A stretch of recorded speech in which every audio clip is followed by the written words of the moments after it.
Talking of new owners, we'll finish up with Chelsea have now seemingly done a deal with Mauricio Pochettino. What's your reaction to that? Todd Bowley is not a new owner. It feels like he's been in about 200 years. We've talked that much about him.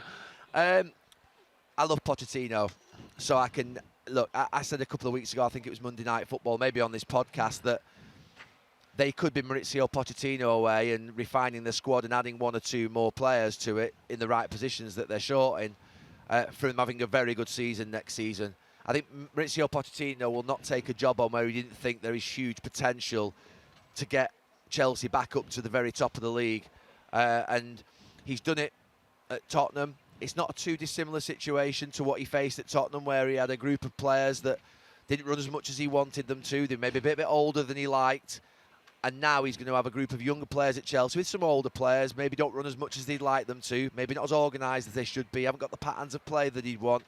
But I think he can put it into them very, very quickly. And appointing him early and getting him in place and getting him, looking forward to pre-season and the plans, the recruitment and what they're going to do, bring some stability. He will bring stability straight away because he won't have any nonsense in and around him. All that stuff about owners turning up in the dressing room, Mauricio Pochettino isn't going to have that. He isn't going to accept that.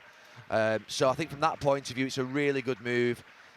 It was him or Ten Hag when obviously Manchester United were reappointing. At the time, because I knew Mauricio Pochettino, I said that I felt as though that would be a great appointment. But Eric Ten Hag was also a hugely talented coach. He had a great first season. So Manchester United couldn't really lose, in my opinion, out of those two. And I don't think Chelsea can lose with this appointment. He'll make massive improvements straight away, I feel. What he has to do is trim the squad. I mean, how's he going to be able to do that? Surely it won't just be his choice. I mean, they've got players in the last 3 months, 4 months, who are on long-term deals, and he might not. You can't go with 31 players again next season, surely. I think that because Mauricio Pochettino's been going to Chelsea now for 3 or 4 weeks, and they've been in negotiations, it's felt like, for 3 or 4 weeks. I don't think that will have been about his package or his backroom team. I think that will have been about, you're going to buy into what I want to do with this squad, because he'll have looked at them meticulously, Mauricio Pochettino, and his recruitment people around him and his staff, and they'll have said, right, these are the players I want on the bus, these are the players I don't want on the bus, and you better back me, or there's no point in me coming in. And I suspect that's where the negotiations been probably centred in this last few weeks about, well, how much money are we actually going to lose out of all this money that we've spent straight away?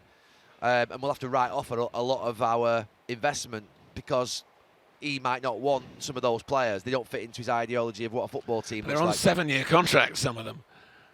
I know, but they're going to have to basically suck on the lemon, the owners, and back a manager who knows what he's doing, who's done it at Southampton, who's done it at Tottenham, who's obviously had a different type of job at Paris Saint-Germain, but that experience will have helped him, I'm sure, in terms of his experience, of his managerial journey. And he's coming back to Chelsea. I think that the owners have set out with Graham Potter for a long-term project, and it's not worked. But I think with Mauricio Pochettino, they can set off on that long-term idea, with that long-term idea as well, because he thinks that way, Mauricio Pochettino. I don't think he coaches for today. I think he coaches for that 3-4 year period and tries to build a body of work and success. So I think that it's a good appointment by Chelsea, and they've needed someone who can be a face of the club, who represents consistency, reliability. They've not had anything this season that's been reliable. You said last week they've sacked the groundsman, they've sacked the sports scientist, they've sacked their sporting director, they've sacked their manager twice. Pretty much every department's been pruned, I think, yeah. And so if you look at the whole club, it's just been washed out. So from that point of view, they need somebody who can stand out there that everybody respects and that everybody sort of can say they've got some authority. And Mauricio Pochettino has that.